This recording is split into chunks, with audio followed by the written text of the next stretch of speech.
It is called recovered memory therapy and begins when patients, usually women, seek help from psychotherapists for any number of emotional problems.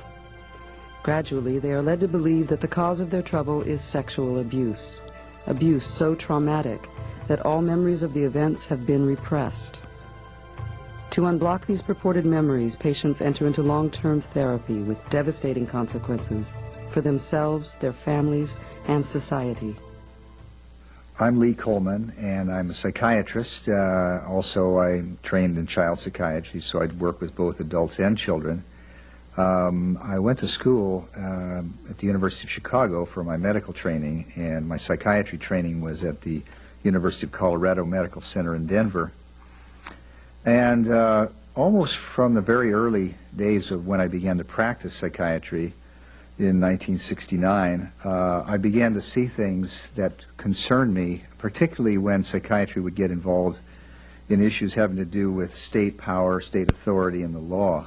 My name is Laura Pasley, and in 1991 I initiated a lawsuit against some therapists for inducing false memories, therapeutic negligence, and fraud. Been working with men and women for the last 2 years who have been in the same situation that I was in. They went into a therapy situation where they went with a problem of some kind and came out believing in recovered memories that they obtained in therapy and in the therapeutic process. The last year I've taken in over 300 calls and dealt with women and parents and families all over this country and several others. My name is Patrick Clancy. I've been an attorney in California since 1974. In 1979, I started handling false accusation cases of child molestation. There was a great increase in the number of cases caused by the new child advocacy movement. About 1985, 1986, there was a new wave of cases. These were cases caused by the recovered memory movement. There were women who were going into therapy and coming out of therapy saying that they had recovered memories of having been abused as a child.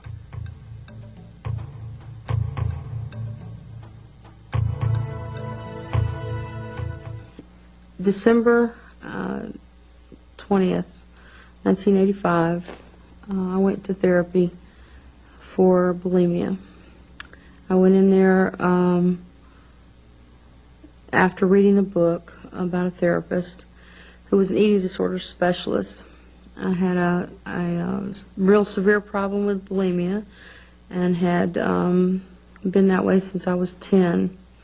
In 1981, I had found out it had a name, so all that time growing up, I thought that I was abnormal or something, was severely wrong with me, because I didn't know if anybody else that did that, binging and purging.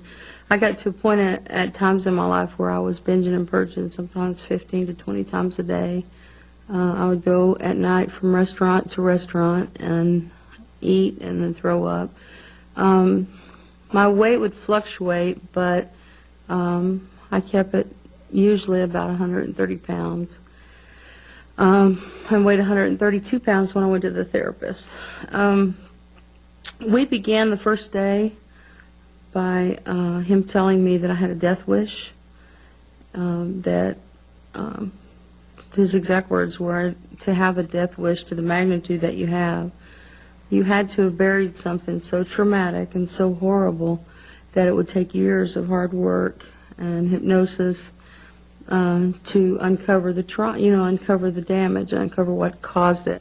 I've talked to a number of my clients who are now suing their therapist, who session after session would come in, and the stated purpose of the session was to explore for memories of childhood sexual molestation.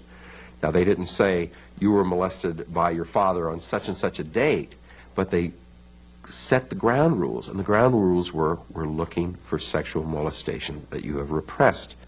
He told me that day 80 to 90% of bulimics or eating disorders had either had some kind of sexual abuse or incest in their background. I told him right off the bat that I had been sexually molested as a child. It was an event that I had suppressed off and on throughout my life, but I basically remembered it happening. I was at a swimming pool, and I was 9 years old, and it was a molestation. But he told me that wasn't deep enough, and it wasn't repressed, so we had to go deeper. Totally discounted it. He was only the second person that I had told in my whole life, and so, I felt kind of negated. And so the first stage was to convince the people that, in fact, they had repressed memories. In the patients that I have represented, they even fought this. They say, no, I didn't. And the therapist would keep insisting, this is the explanation of your problem. This is the source of the problem. They would not go and treat the presenting problem. They had to go and handle the repressed memories. Then the next thing that they would do is start working on them in terms of recovering the memories. So the next office visit was spent, and the whole hour he kept asking me when I was going to accept the fact that my brother had tried to kill me. Because the image that had come into my head was of a boy holding a pillow over the face of an infant. So the age correlation would have been the same as my older brother, who he knew I always had problems with. And I kept arguing with him, this couldn't have happened, this didn't happen, this isn't, it was just a dream, because it felt like a dream, only I was awake. He said it was a flashback, and until I accepted the fact that my brother had done it, had tried to do this to me, that I wouldn't get on the road to getting well, that we had to find the trauma that caused this. So after I left there, I was real upset, and I called pastor friend of mine, and I was real shook. And I got home, and the pastor's secretary called, and she read the Bible to me and just kind of quieted me down.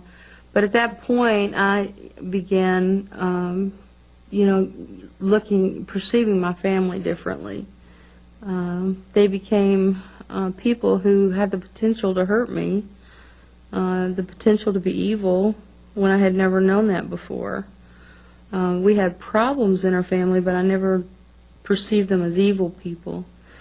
After that, the images just kept getting bigger and bigger each time. Every single session, he had me then coming twice a week. I'd gone from once to twice a week.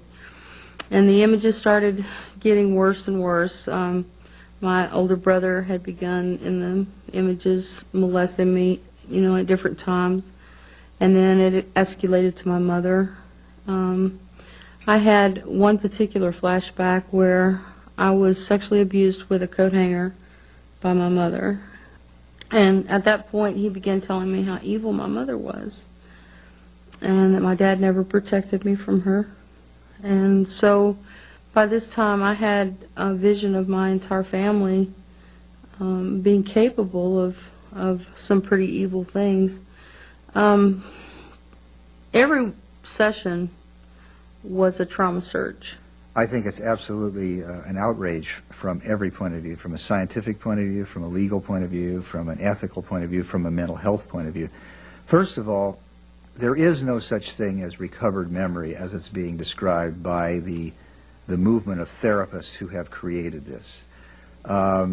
There is no evidence to believe, and much evidence to not believe, the idea that a person could be repeatedly traumatized. We're not talking about an occasional, one event at a very young age. We're talking about claims of rape, violent sexual assault, sometimes even violent killings or maimings, sometimes involving events of truly horrendous nature, such as group ritual mutilations, animal mutilations, and all kinds of things like that.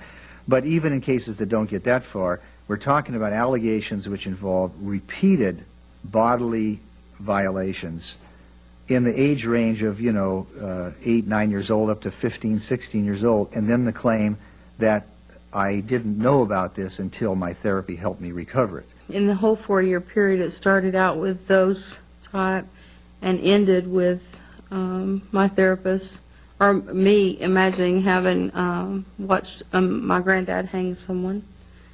And I had been raped by my granddad, and my brother, and a neighbor, and all of these things were appearing in flashbacks. There were times when I would be like homicidal and suicidal, and I would walk, I'd be pacing in my bedroom back and forth, and I would like have 2 cigarettes lit at the same time, chain smoking, and pacing back and forth.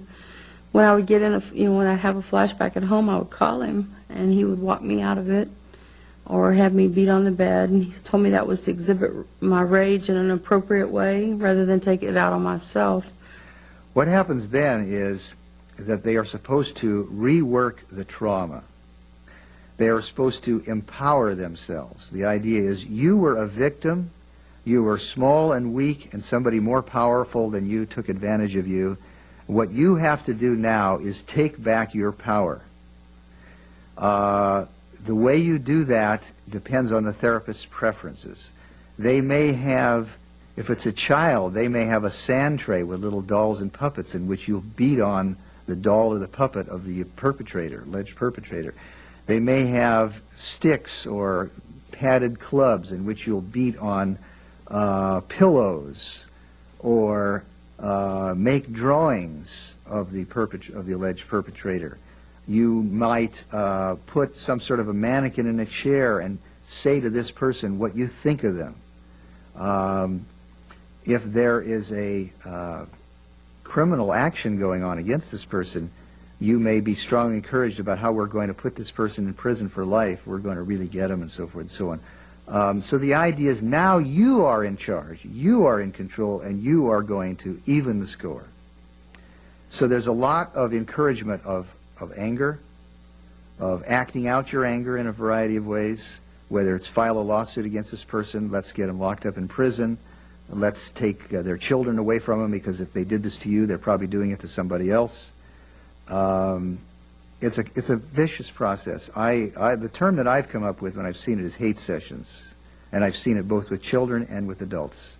Sessions in which more and more hate is considered to be therapeutic. I endured hours of rage reduction, where we took clay balls and he would scream in my ear about my mother being so evil, and that this would last an hour, hour and a half of steady throwing clay balls into the wall. There were bataka bats that we had to beat on the chairs, tear phone books. Everything was to get the rage out. And what comes next is the person say, well, I know this is a lot, but let's continue to work, and in the meantime, I'll see you next week, but in the meantime, I'd like you to start keeping a journal. I'd like you to start keeping track of your dreams. I'd like you to start keeping track of your thoughts. I'd like to give yourself some time every day to just tune into your body and see if you get any images or sensations that might come up in any part of your body, because sometimes people can have body memories where they actually begin through their body to remember in a way that we didn't know about till a few years ago, abusive experiences. And keep a track of those things, and when you come back, we'll see what you have. I burned my journals a long time ago, but during litigation, they slapped a journal on my table, that evidently my therapist had. I didn't know he had. And when I opened it up with a clear head and saw the disgusting things that were written there, I was like, I couldn't believe that I wrote that. And they kept pressuring me, the other lawyers kept pressuring me, saying, is this your handwriting? Is this what you wrote? And part of it was my handwriting, but part of it looked nothing like my handwriting. It was like, scribbling and different handwriting. And I said, I know I wrote it, I remember this. And then I was telling him, this is what I was telling you is trance writing, that he would say things and give me a pen, and then, I would just write. And so a lot of it was rape scenes, in the end with my granddad, and scenes with my mom and my brother. So the impact on the patient is that they begin to put more and more of their energy into their new society. Their new society is the therapist and the peers that they have gained either through a group therapy or other contacts. Maybe they've gone to a conference that they've heard about. They sooner or later meet other people in the recovered memory movement. This becomes their new world. And they basically put all their chips down on that. This means that for them to ever really question whether they have been a victim of manipulation by the therapist is extremely difficult. Imagine the embarrassment, the humiliation for you to recognize that you falsely accused your parents of some horrendous things. Most people are not willing and will go then the rest of their life believing this and cut off from their families. From the point of view of the parents who are accused, it's devastating. You've gone through your life. Most people I've talked to are more than willing to admit, yes, I made some mistakes. Sometimes the families have not always been perfect because the fact that their son or daughter is in therapy is a sign that there were problems in the family. They don't make any bones about that. They admit, yes, I was not as good a father as I wish I had been. There was this going on, there was that going on. But I never would, even my wildest imagination, ever even think of the kinds of things that she accused me of. And so here you are in your later years, and it's the kind of thing where if somebody's accused of molesting a child, you can't ever really escape it. Anybody who hears about it always wonders, was it true? Could it be true? There's humiliation, there's degradation. Your own sex life goes to hell. You've lost a daughter. And what about if you have other sons and daughters?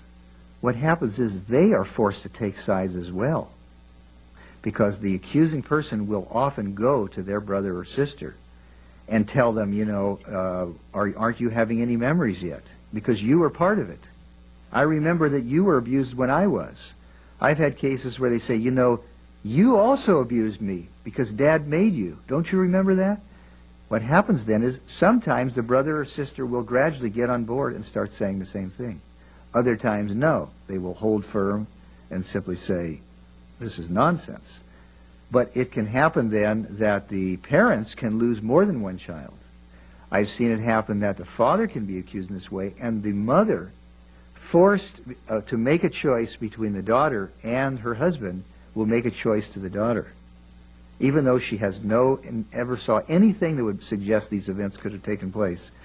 Because she wants that relationship with the daughter, she will then side with her. So the impact is overwhelming on everybody. It's just basically like taking a bomb and dropping it in the middle of your life. I've had cases where a person was remarried and a daughter from an earlier marriage made an accusation after going through therapy of having a recovered memory of being molested. She then notified the authorities, and they went in and grabbed his children from the second marriage and took them out of the house. So what happens is, with no warning, they're facing a major civil lawsuit.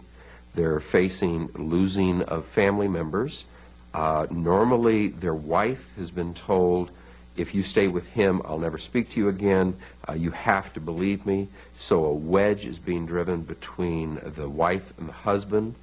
The family basically explodes all at one time. There's no slow build-up to this, because the build-up, as I found out later, has already occurred before the parent is ever notified. It's occurred during the therapy. It's unleashed in its full wrath on the parent with no warning. There is a group of therapists who basically feel that they are promoting the protection of women every time they can get a patient to say that a female patient say they were sexually abused. The reality is, of course, that this turns out to be a new form of abuse of women if they have not been abused and they're manipulated into believing that they have been. For 4 years, the memories never quit coming, and my life was getting more and more out of control. And every time I would tell him that, things were getting worse for me, or my finances were bad, or my daughter was having a hard time, or I was about to lose my house, he would just tell me that you had to get worse before you got better. And so all I did was I just kept getting worse. The way that a person can end up being treated as a sexual abuse victim and manipulated into believing that they are of such a victim, despite the fact that they never have been sexually abused, never thought they were sexually abused, never came to therapy for that reason, starts with the orientation of the therapist. It has nothing to do with the patient. And this I've seen over and over again in my study of actual cases studying the therapy records. Has nothing to do with the patient. You can have any type of mental problem, from a very serious one to a relatively minor one: depression, anxiety, phobias, sexual problem, drug problem. And that is that the therapist has an agenda. The therapist is all dressed up and ready to go on the subject of sexual abuse. When I'd have a flashback or a memory come up, it was just as if it was happening to me. And so, even though those things didn't really happen, they did it in my head. And so, it was just as painful as if it had really happened. And then you add to that you trusted somebody so deeply with something so personal in your life, and then they screwed over you or duped you. It's like you never know who to trust anymore. I had to take the whole 6-year period and then put it on a back burner and start with what I knew to be true when I began with them. And that's whenever I started piecing things together. And then I had to go to therapy to deal with what I should have dealt with 6 years prior to that. So when I got through, I was broke. I was worse off emotionally than I'd ever been in my life. And my daughter was 12 years old, and I had missed 6 years of her childhood. And she was angry, and the lawsuit helped me compensate financially for what they took from me, but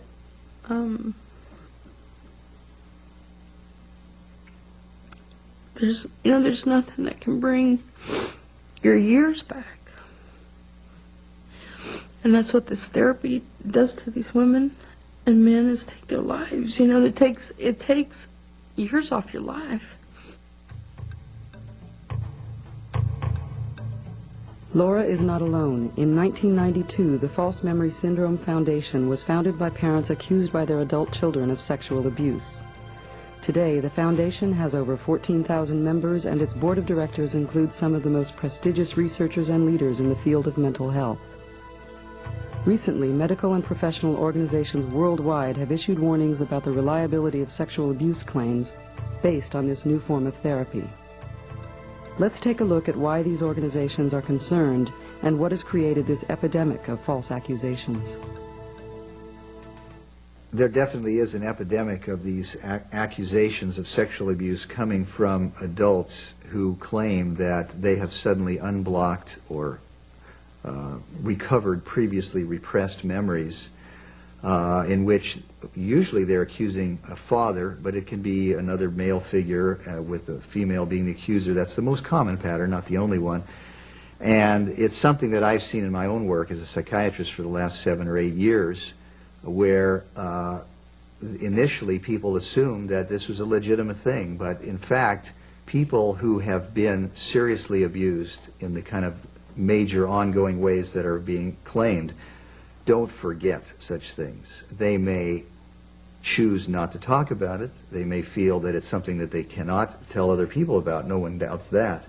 But the evidence is overwhelming from both laboratory work as well as clinical work that people don't forget those kind of major traumas. If anything, they may have a problem with it being intruding upon them too much. What is going on instead is that these are people who've been caught up in a network of manipulation and suggestion, most often through therapy with mental health professionals, although it can even happen outside of therapy through the many TV programs and books and articles and word of mouth, which is now spreading, which is giving people the idea that you may have been sexually abused even though you have no memory of it.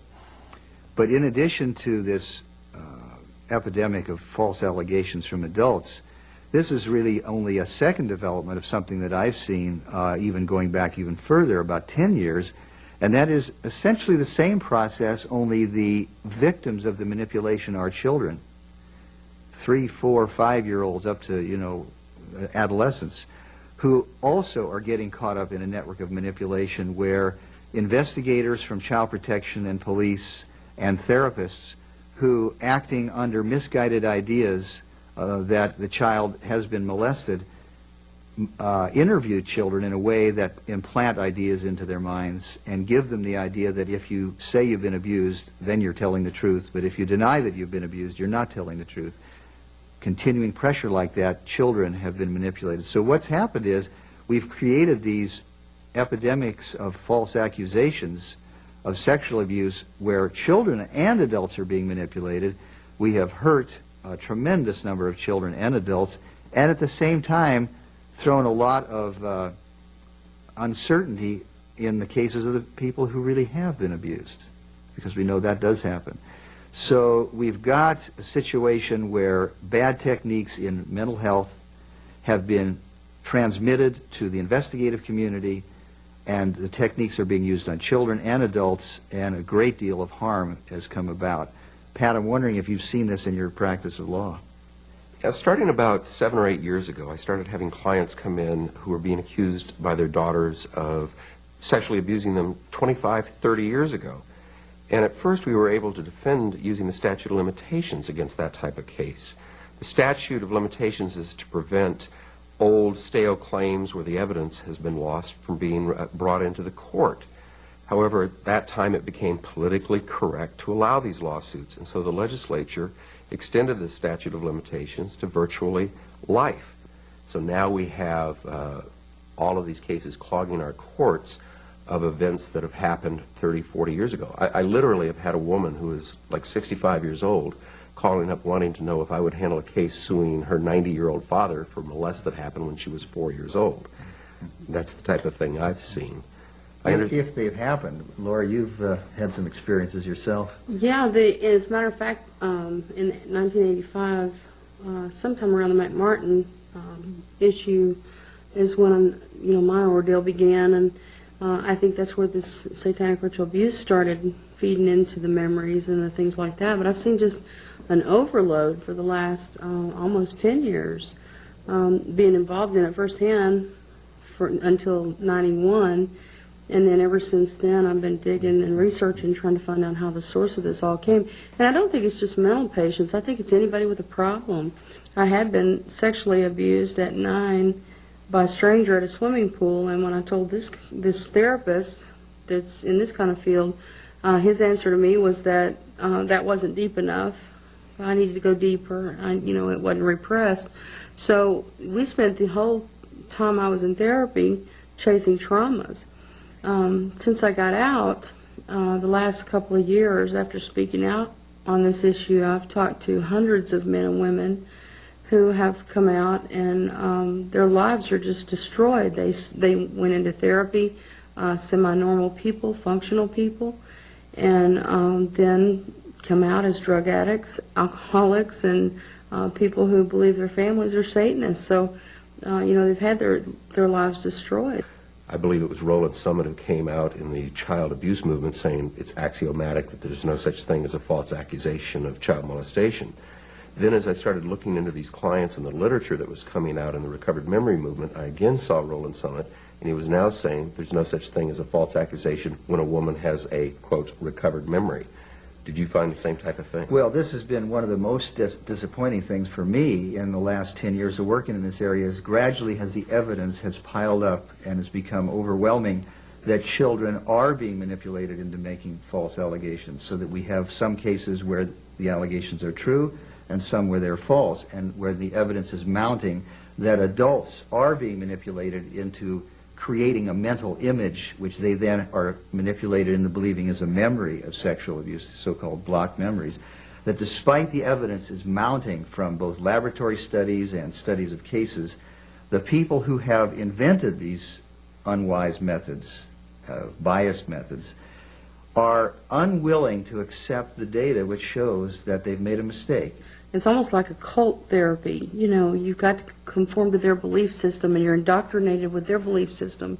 And if you doubt them, or you say, well, this doesn't seem real, or this isn't real, or this memory doesn't, feel like real other memories I've had, then they say you don't want to get well, or you don't want to get past your problem, or you're in denial, or you're protecting your family.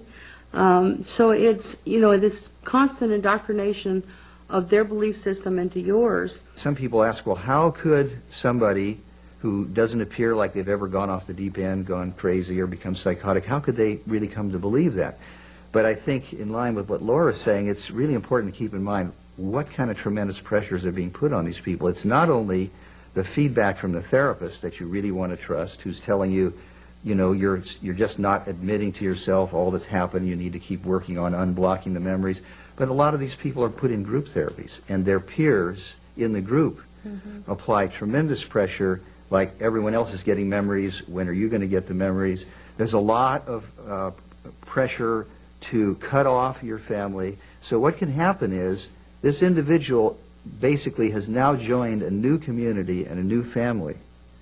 They've been encouraged to cut off their old family. For them to then face up to what has happened to them, as Laura has had the courage to do, and some others, but most I think have not, is a very, very difficult thing to do. And we need to keep reminding ourselves that all of us are vulnerable to suggestion. I've noticed the real power of the therapists. I've seen cases where there are recovered memories of abuse by their father, recovered memories of satanic ritual abuse, even in a few cases, recovered memories of abuse that happened in prior lives, recovered memories in a few cases of being abducted by space aliens.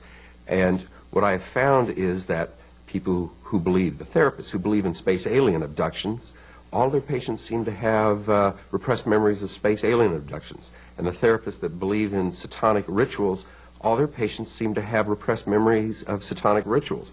And those who believe in repressed memories of the father abusing the child, all their patients seem to have repressed memories of being abused as a child.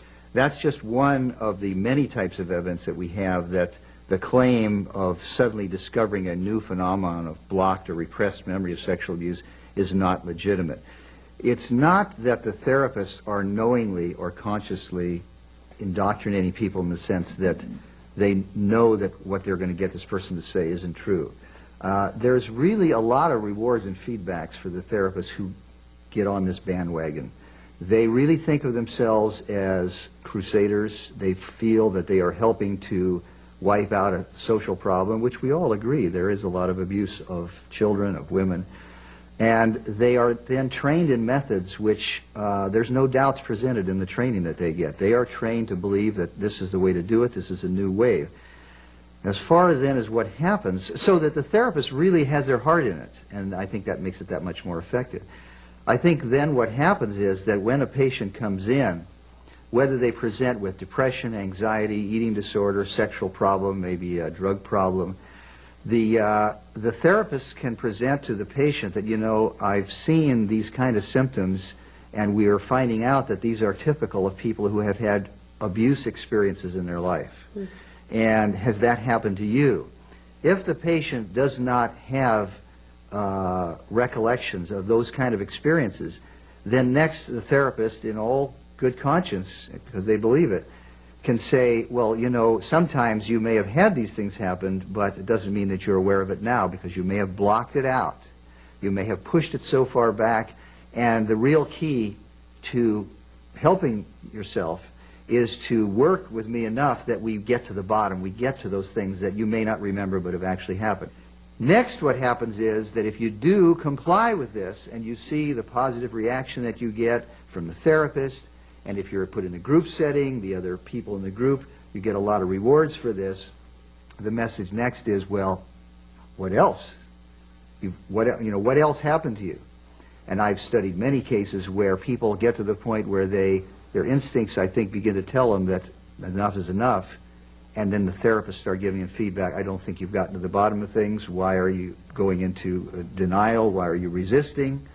And the pressure is on for the patient to continue. And that is how the allegations build and build and build. I left that therapy group Xanax addict and had to wean myself off of it, and in fact, you know, had overdosed on numerous occasions with it, and ended up in emergency rooms. So it kept escalating.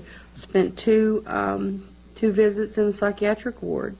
You know, we talked about how seductive this whole movement is for therapists, all the feedback they get. Imagine the goodies that the patients get, because basically the message is whatever problems you have, whatever mistakes you've made in your life are the responsibility of somebody who has abused you.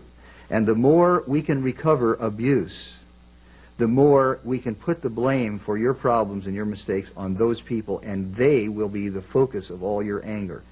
And it really is a kind of a big cop-out. Of course, our past experiences are important in why we are what we are.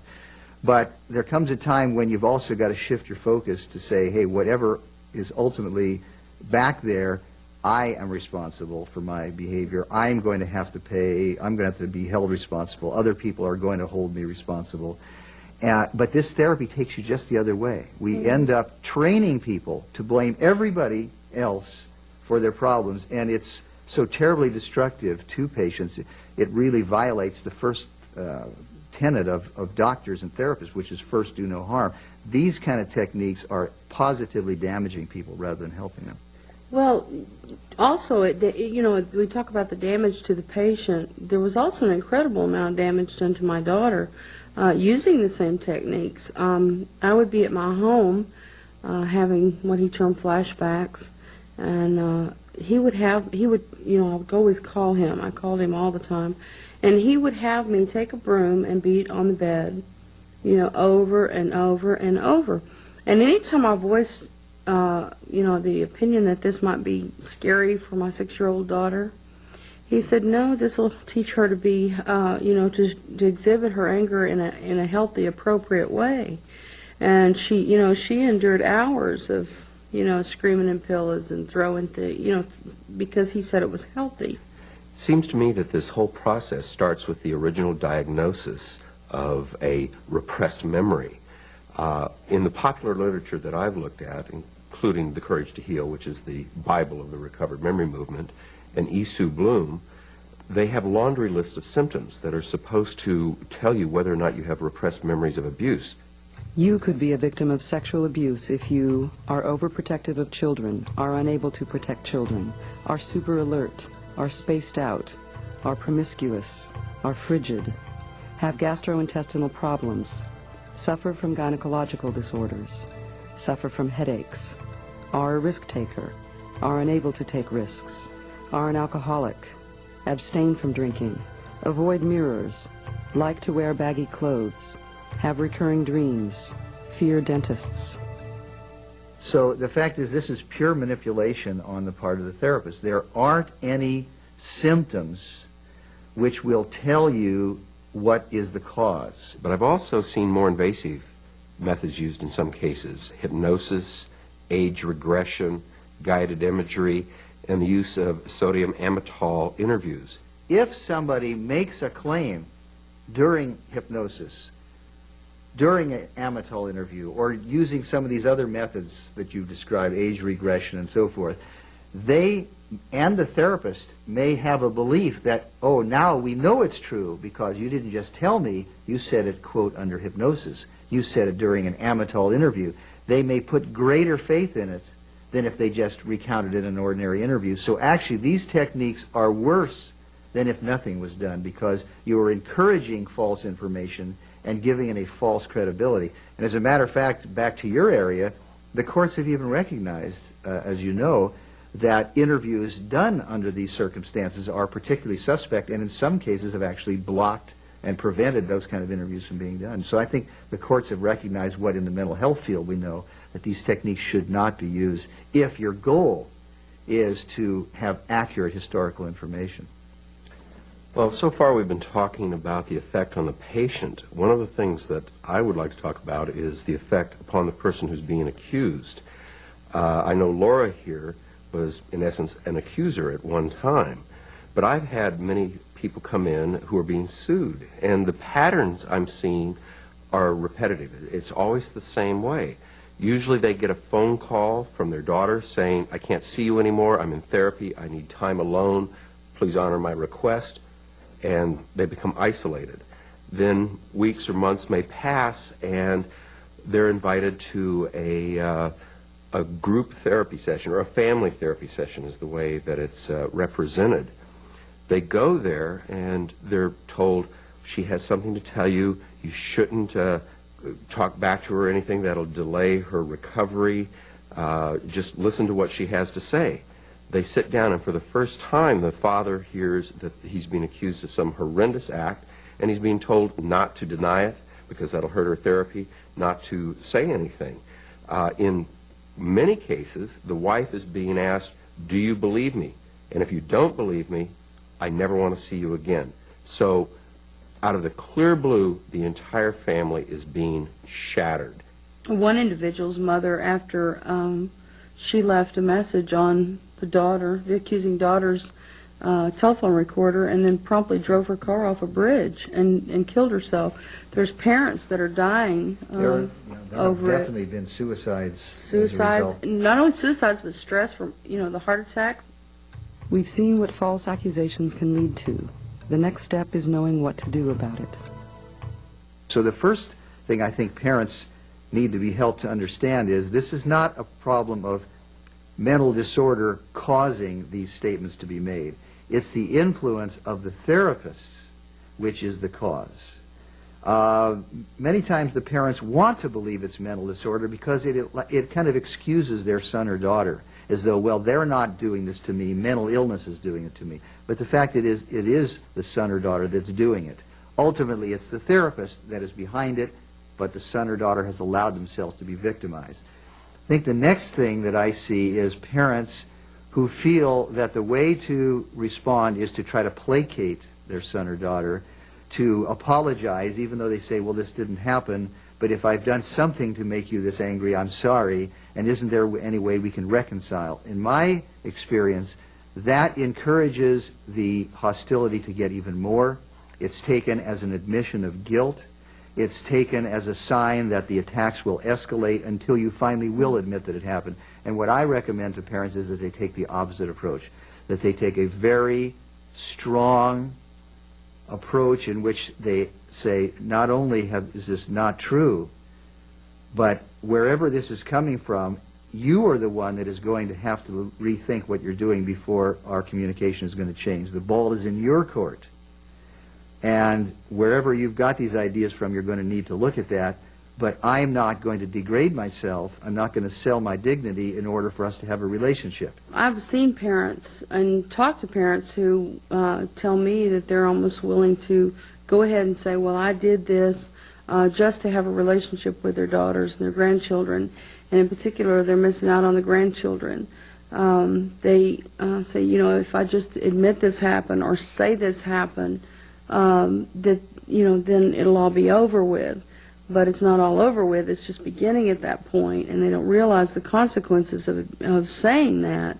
If you admit to something that never happened, then basically you will live the rest of your life as a humiliated, degraded person. I don't think anybody should ever do that, and I don't think it will ever heal a relationship. Lee, I'm dealing with retractors all over the country and Canada. I talk to them one-on-one, and one of the biggest concerns that we have is what to do with them. If I were to send one to you, what would you do with them? What would you do with what's happened here? I think the first thing that I would do is spend as much time as we needed for them to tell me everything that happened. In other words, what were the kind of problems they were having which led them into the therapy? What was the therapy process like? How did they come to believe these things? What do they think now about it? Make sure that they had a chance to really explain the whole thing to me. I would then say that I would like to study their records, get them to sign a release form so that I could obtain all the therapy records from whatever therapy, whether it's in a hospital or clinic or both, and read all that material, and then ask them, okay, now that you've come to me because you think something was not right about this, do you feel you still need therapy? Put it in their lap, that is, give them the responsibility and the power. Do you feel you need therapy?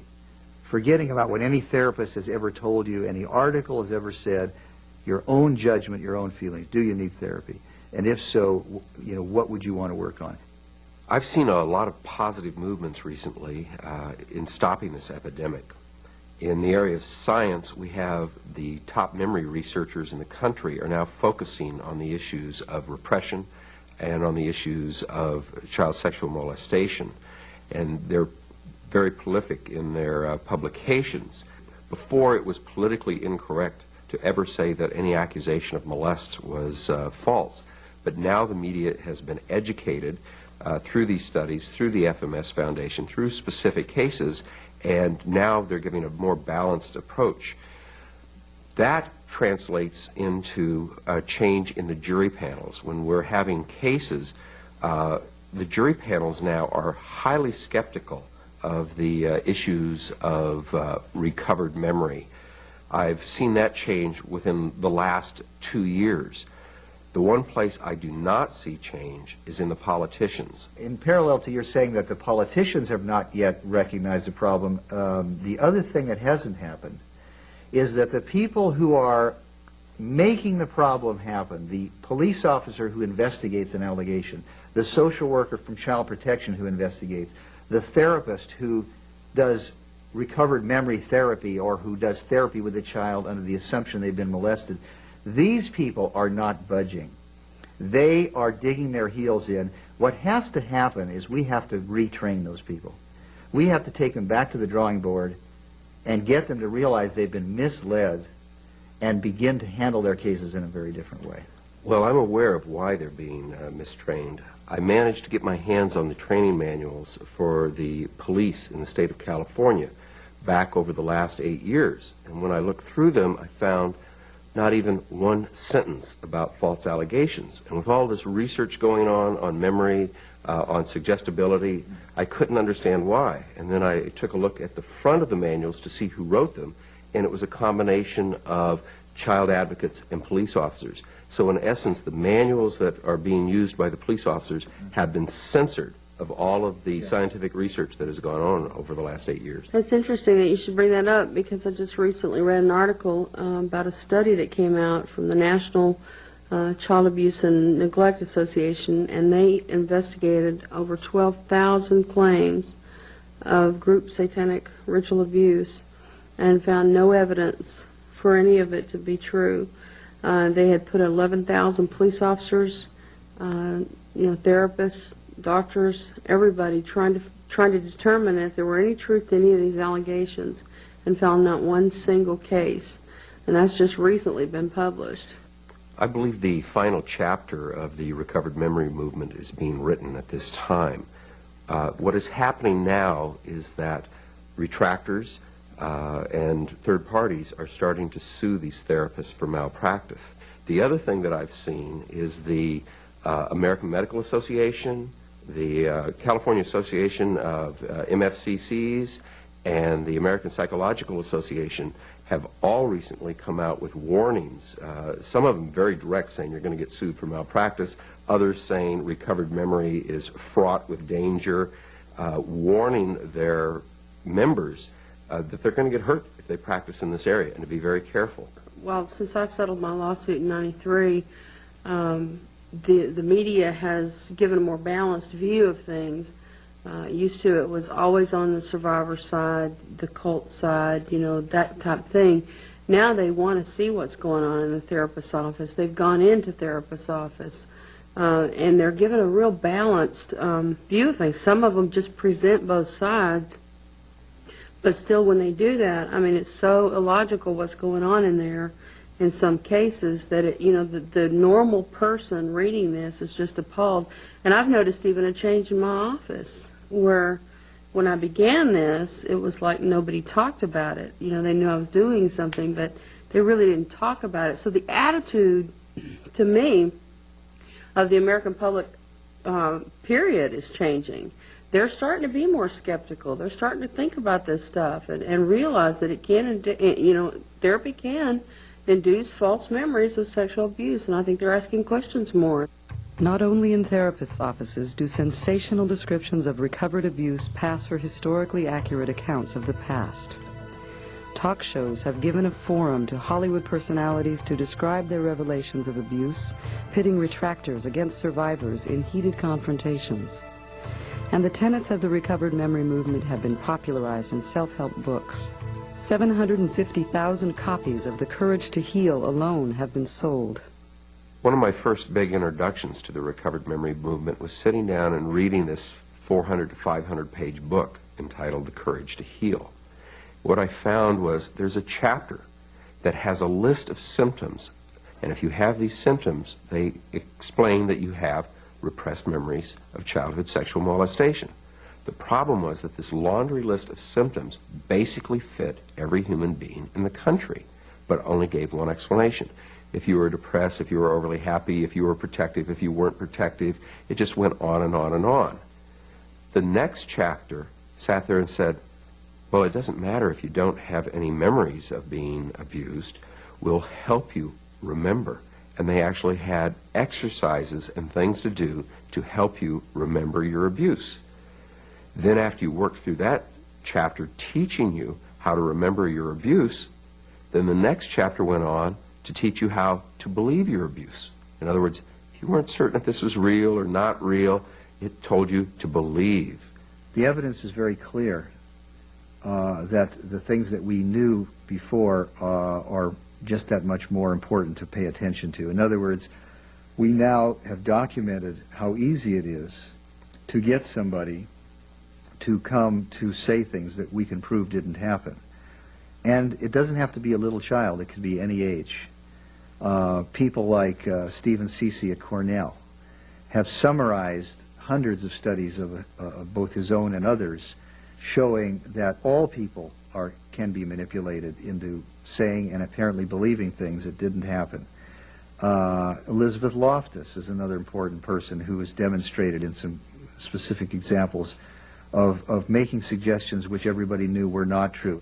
Our representation of the past is not fixed and immutable, but a living thing that changes shape, expands, shrinks, and expands again. An amoeba-like creature with powers to make us laugh and cry and clench our fists. Enormous powers, powers even to make us believe in something that never happened. My own study of cases over and over again, I've seen examples of statements made by adults or children which factually could be proven could not possibly have taken place. It's not just a matter of opinion, but were either physically impossible or were factually proven couldn't have happened. So the evidence has just become that much stronger from the research that memory is a fragile thing. It doesn't mean that the person is lying.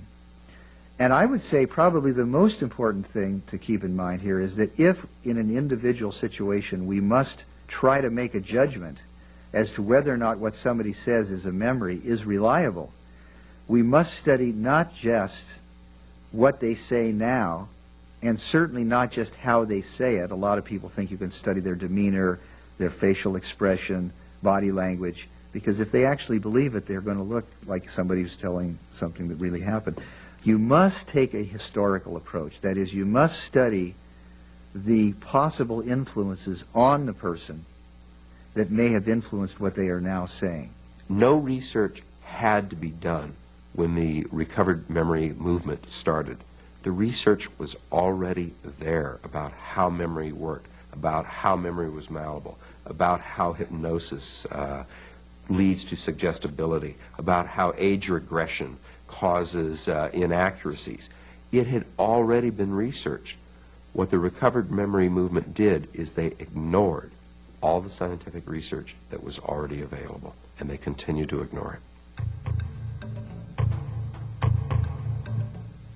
A person who's being accused of a sexual molestation based upon a recovered memory during therapy is much better off today than they would have been just 5 or 6 years ago.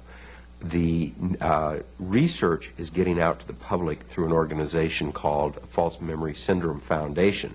The False Memory Syndrome Foundation has been able to generate a tremendous increase in awareness on this problem in a very short period of time, simply by people who were accused banding together, saying, this is nonsense, it didn't happen, where is all this coming from, generating information, gathering together people to meet, to talk about it, producing literature.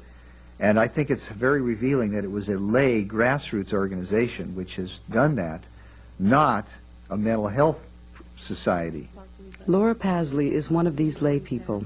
She now works with men and women who have endured recovered memory therapy and with families who have been falsely accused of sexual abuse by their adult children. The month after I settled the suit, I stepped up on a podium in Dallas for the first time. I had never spoken before anybody in my life, and I talked to a crowd of parents then, and from that came other things, and then I started taking calls for the Foundation from Retractors or Women Questioning Their Therapy, just so they'd have somebody that had been through it. And my first caller was a 19-year-old girl whose mother wouldn't have anything to do with her, even though she had retracted and made accusations that family wouldn't have anything to do with her. So I told her, I said, we'll get them back, And that was the first lesson I learned. You don't make promises you can't keep, because there's some families that are so destroyed they don't get each other back. They're gone and they're lost. And so I struggled with that one. And then I got my second one, and by Christmas, took 4 months to get her to call her mom, but she went home. And so I had these girls that I was dealing with, I was just sharing my story with, and, supporting a little bit, and they were going home. If the daughter, and it's usually a daughter, although I've had some that were sons and I've had some that were nephews, suing their uncles based upon a theory of recovered memory, I would recommend that they talk to the child, the adult now, send them all of the information, send them the studies, send them the research. I've been amazed that some of the people, when they have actually been able to read what was going on, had enough rationale to come out of it. I think people want to understand. I think that, the girls, especially in the therapy that are questioning, want somebody that can tell them what happened, because you feel so dumb when you come out. I mean, how could you let yourself get sucked into something like this if you weren't stupid? And Beth Loftus told me, she said, Laura, this only happens to the brightest, sharpest women. And I told her, I said, Beth, I think I'll use that line. I'm going to hang on to it. And I did. And I just kept telling myself that, that I wasn't dumb. I was just vulnerable and I was needy. And I got into some hands of some people that took advantage of that. There is absolutely no question that children get abused, especially females.